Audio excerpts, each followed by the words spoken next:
tourism is the front door to your non-tourism economic development. Anybody who's going to invest here is coming here first as what? A visitor.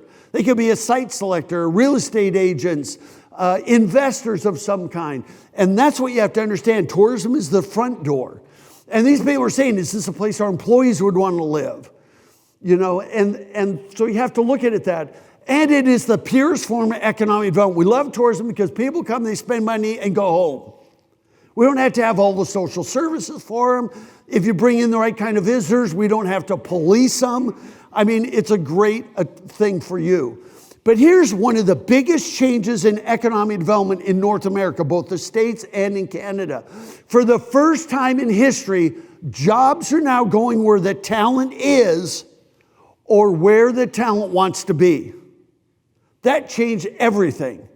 I mean, you could go to Amazon, Microsoft, Apple, all the tech companies. You could go to other companies, and that's what they're doing. They're saying, well, this is a great place where our employees want to be, and so they're moving their business there. So you know what that means? The new reality is that community development is leading economic and tourism development. That never happened before. And this all started really shifting about 7 or 8 years ago, but COVID put it on steroids. Because, and by the way, it used to be that rural America, rural Canada were dying, not so anymore. So we are now in the age of placemaking, and I am going to explain that a little further. But this is, placemaking is really about quality of life, where you hang out. You're going to see some examples as I go through this. But what that means is quality of life is leading economic development. We're not going where the jobs are. We're going where we want to live, and we'll find a way to make a living when we're there. You know, and what's really interesting is even all these organizations went out and they asked millennials, who are now mainly in their 30s, the oldest ones are right around 40-ish. They asked all these people, what are your priorities? And this was both in the United States and in Canada. And what do those people want in their late 20s, their 30s, their early 40s? And there's been some major shifts. First of all, they're having their kids later in life. Boomer generation were having kids in their 20s. Now they're in their late 40s before they're having kids. And fathers are spending twice as much time with their kids than our generation did. And by the way, if you cater to millennials, you're going to get us boomers anyway. And as I tell millennials all the time, because we like hanging out with you, whether you like it or not.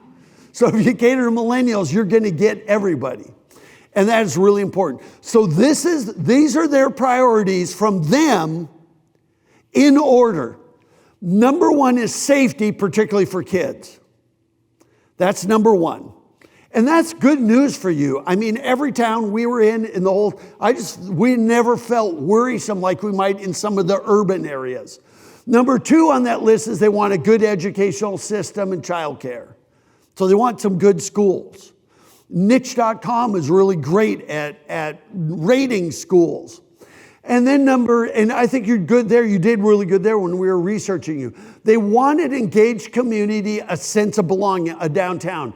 By the way, one thing that's really important right now is the millennial generation is the most civically minded generation in North American history.